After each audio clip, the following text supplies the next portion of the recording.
नमस्कार, इन खबर में आपका स्वागत है। बिहार की राजनीति जो है उसमें पेच फंस गया है। लग रहा था कि जो एलजेपी का इशू है सीटों का वो सुलझ जाएगा। जेपी नड्डा बीजेपी अध्यक्ष जब नीतीश कुमार से मिले थे अभी दो तीन दिन पहले, तो उनका बयान आया था। उस बयान के बाद चिराग पासवान की भी जो रुख था वो नरम हो गया था।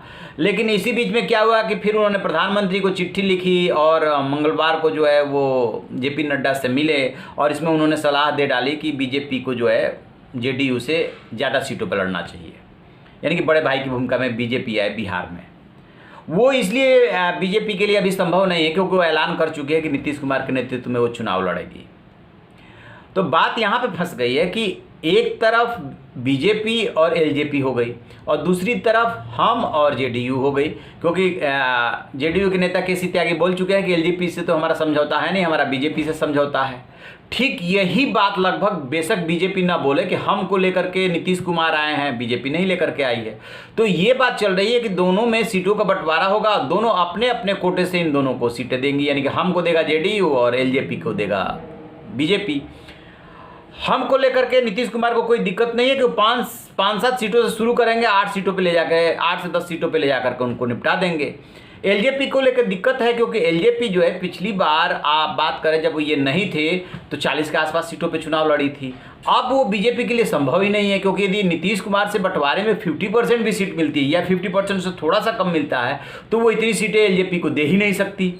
यहीं पे चिराग पासवान का गणित गड़बड़ा रहा है। शुरू में वो बहुत तेज दौड़ दिए। उनके पिता रामविलास पासवान के बारे में कहा जाता है कि वो मौसम विज्ञानी है, समझ लेते हैं सत्ता किधर आनी है उधर चले जाते हैं। तो उन्होंने अंदाज़ा नहीं लगाया था कि नीतीश कुमार से जो वो पंगा मोल रहे हैं उसके जवाब में वो हम और जीतन राम मांझी को उतार देंगे, और वो उन्होंने उतार दिया। अब उतारने के बाद उनके सामने इधर कुआं उधर खाई वाली स्थिति हो गई है। या तो 143 सीटों पे आप लड़िए, यानी कि जेडीयू के खिलाफ उम्मीदवार उतारिए, फिर बिहार एनडीए से आप अलग होइए, केंद्र में साथ रहिएगा, या फिर कम सीटों पर समझौता कीजिए, क्योंकि बीजेपी किसी भी सूरत में उनको 25 से ज़्यादा सीट नहीं दे पाएगी। अब इसी में वो दुविधा में फंस गए हैं कि बिहार पार्लियामेंट्री बोर्ड की जब बैठक हुई थी तब तो उन्होंने कह दिया कि ठीक है जो डिसीजन लेना है लीजिए, हम 143 सीटों पे चुनाव लड़ सकते हैं। लेकिन इधर अब कहना और करने में बड़ा अंतर है। मान लीजिए कि आप 143 पे चुनाव लड़ लिए और सीटें मिली 10-5, 2-4, पिछली बार तो एक ही सीट मिली थी। फिर यहीं पे गणित गड़बड़ हो रहा है, क्योंकि इनका जो अंतिम अच्छा सबसे परफॉर्मेंस हुआ था वो 2005 में हुआ था जब वो 29 सीटें लेकर के आए थे।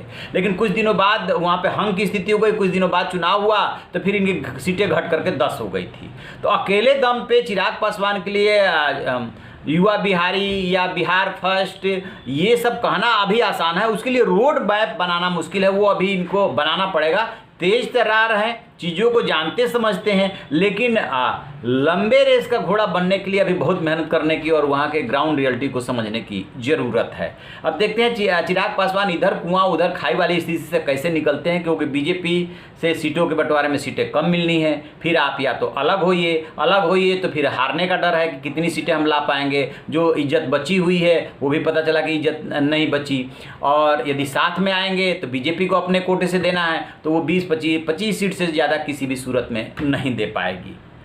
तो अब इन लोगों ने तय किया है कि जो सेंट्रल पार्लियामेंट्री बोर्ड की मीटिंग होगी उसमें फैसला करेंगे। अभी इनकी जो कल मीटिंग हुई थी उसमें सांसद, पूर्व सांसद और कुछ पदाधिकारी थे, तो सब कुछ चिराग पासवान पे छोड़ा गया है। तो वेट एंड वॉच, मुझे जो जानकारी मिली है उसके मुताबिक पर्दे के पीछे से बातचीत इनकी बीजेपी से चल रही है, वेट एंड वॉच की स्थिति में है, और उसके बाद ही वो केंद्रीय पार्लियामेंट्री बोर्ड की मीटिंग बुला करके फाइनल फैसला सुनाएगा। जैसे कोई अपडेट मिलेगा हम आपको बताएंगे। आप देखते रहिए हमारा डिजिटल चैनल इन खबर। Thank you.